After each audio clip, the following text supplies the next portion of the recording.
Hello everyone, and welcome to this Light-O-Rama tutorial. In this video, we'll talk about how to set the base unit ID of a Pixie controller using the 8 dip switches on the control board.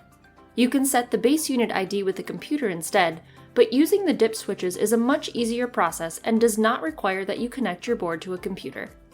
Before we talk about setting a base unit ID, let's clarify how unit IDs on Pixie controllers work in general.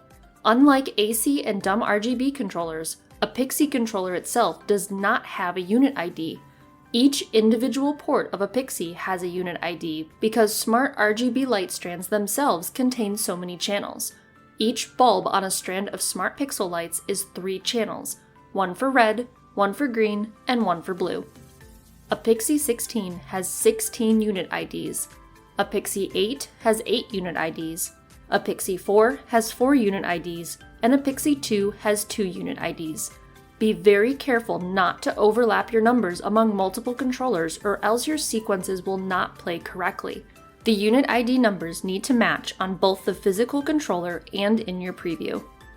To assign unit IDs to all of the ports of your Pixie controller, you just need to set the base unit ID, which is the number of the first port of that controller.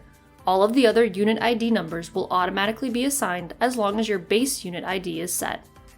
To set the base unit ID of a Pixie, start by unplugging the controller. Next, locate the 8 dip switches on your control board. Each switch can either be in the on or off position. On is towards the words ID/address, and off is on the other side. The dip switch page on the Light-O-Rama website shows the combination to create any base unit ID for a controller.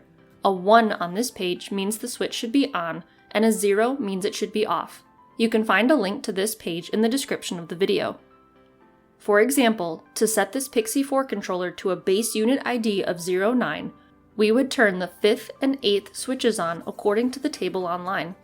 After setting your switches, all you have to do is power your Pixie controller back up for the change to take effect. A common problem when using Pixie controllers with purchase sequences is that you haven't yet set a base unit ID and the controller is still set at the factory default of base unit ID 01. If you're using a Pixie controller with a purchase sequence and only the first 6 pixels of your strand are lighting up, this means that your Pixie controller is reading the commands of the first AC controller in the sequence, which only has 16 channels or 5 1/3 pixels worth of effects. If your 8th dip switch is the only switch flipped on, this means your Pixie has a base unit ID 01. Power off your controller, then use the dip switch table online or the directions that came with your Light-O-Rama CPC package to set the correct base unit ID for your Pixie using the switches, such as a base unit ID of 40 to work with the 16 by 25 pixel tree. And that's all for this tutorial. Don't forget to like and subscribe so that you never miss a notification about new videos.